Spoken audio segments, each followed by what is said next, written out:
Let's go now to Michael Lombardi. He did it for years in the NFL, and now he breaks it down for all the teams. He joins us on the JohnstonRVCenter.com hotline. Welcome in, Michael. How are you today?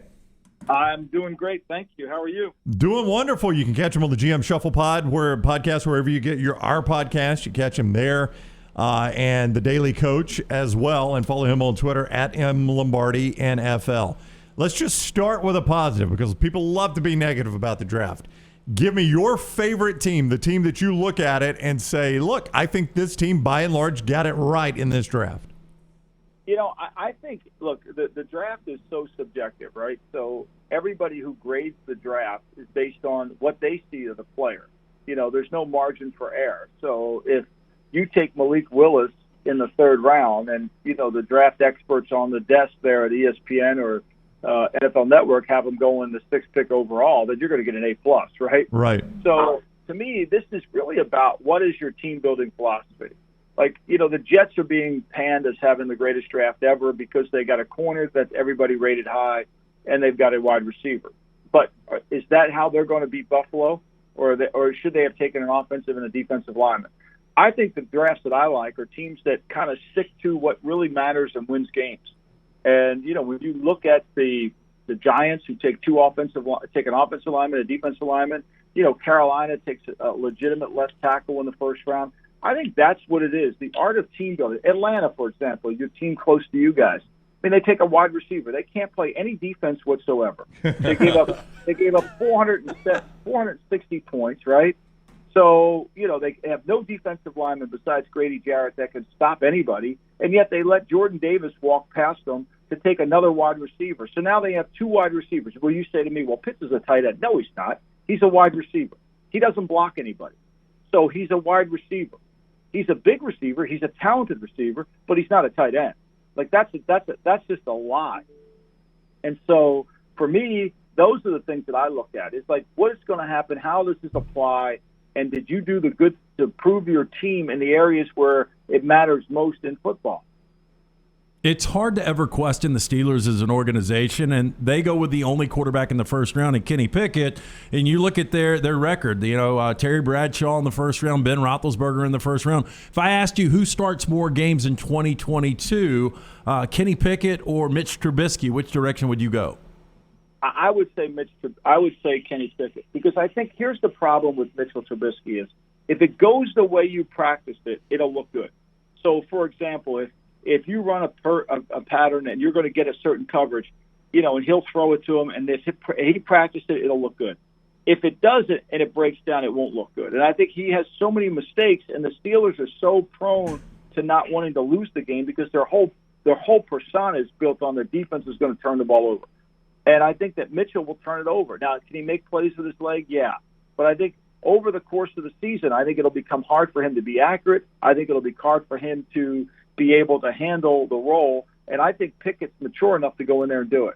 If you have a roster, if you're GM and you feel like you're in your Super Bowl window, like the Kansas City Chiefs, how do you think they went at replacing or continuing to keep that Super Bowl run going in this draft? I think a lot of people thought they would really go wide receiver earlier to replace what they lost, but they went defense with their first-round picks.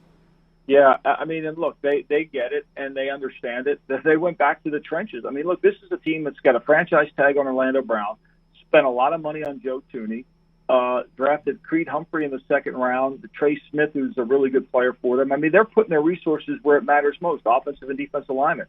And they hope, look, you're never going to find another player. Tyreek Hill was not a fifth-round pick. Tyreek Hill was a situational player that was tremendous at Oklahoma State, that had a horrendous off the field, and the value of him was what it should be. Most teams wouldn't have taken him based on what he did off the field.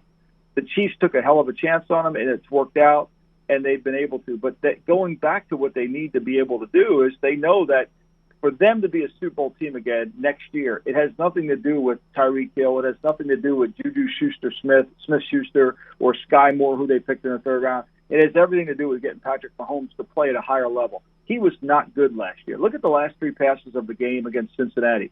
They were three of the worst passes of Patrick Mahomes' career. They've got to get him to play. Everybody thinks he played at a Pro Bowl level. He did not play to the level they need to win a Super Bowl. Michael Lombardi, GM Shuffle Podcast. You can get it wherever we offer our podcast. Find it everywhere. And follow him on Twitter at MLombardiNFL. He is on the JohnstonRVCenter.com hotline. You have been in the draft room with Bill Belichick and the Patriots. Can you give me the lead up and the process of drafting a Cole Strange in the first round when nobody thought Cole Strange was a first rounder except maybe the people in that room?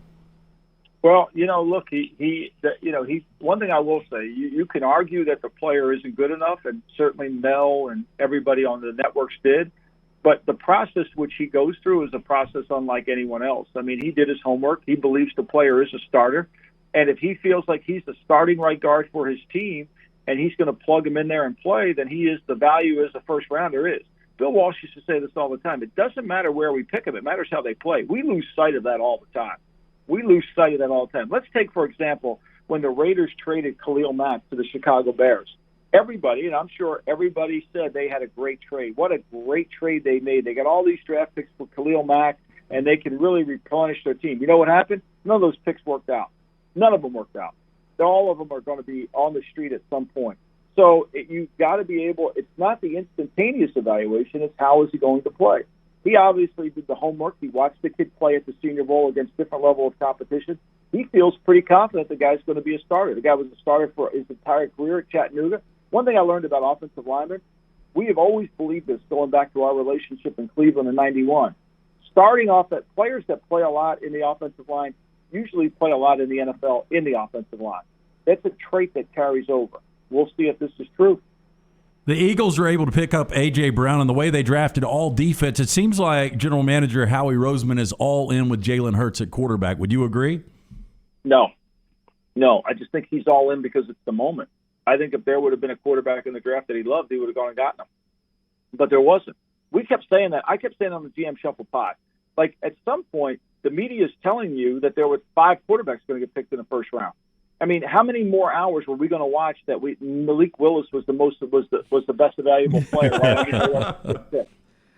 Well, he was the best valuable player according to one person.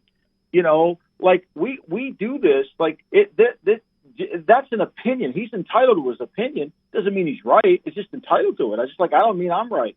I'm entitled to mine. That's why I'm on your show. I have an opinion. But the reality of it is how he's sitting there. He knows Jalen Hurts. Jalen Hurts is really Rudy Gobert. If you watch the Utah Jazz play, Rudy Gobert is great during the regular season. When they get to the playoffs the last 2 years, what happens? Rudy Gobert, he can't impact the game because they take him out of the game. What happens with Hurts? Once it becomes a passing game, he doesn't have the same effectiveness. When he has to throw the ball to win, he can't. You have to know that. You've seen it. It's been documented on tape. But he's good enough for Philadelphia to make the playoffs, Philadelphia to win. Until you get a guy to replace him, you can't really change. So he's building the team around them. Eventually, they're going to become a better team, and eventually they're going to get a quarterback who can throw the ball. We're in Vegas. I give you one of my $100 chips. I don't hold on to them very long. And you place it on one of these receivers to end up in the Hall of Fame, to have the best NFL career. Where do you put your chip? I don't think I give it. I give it back to you and say, go play another one. Go play blackjack. Yeah, there's 6 guys drafted in the first round. Okay, I told this to an NFL head coach. 3 of them will not be nearly as good, and 1 of them will probably be as good, and the rest of them will just be okay. Like there's no you're spending all these resources on a position that we've seen that A.J. Brown just get picked in the second round. Deebo Samuel, DK Metcalf. I mean, we see guys get picked later that end up just as good. Just as good. You could say, well, Tyquan Thornton's not as good as any of these guys. What happens if he is? They get him in the second. You picked him in the first. That's what scares me about receivers. They're always. What about Gabriel Davis? What round should he have gotten picked in by Buffalo? Wow. He ends up being one of their best receivers on their team, right? They picked him in the 3rd round. Kendrick Bourne's one of the better receivers on the New England team. Stephon Diggs was a 5th rounder. No, I'm sorry. Gabriel Davis was a 4th rounder.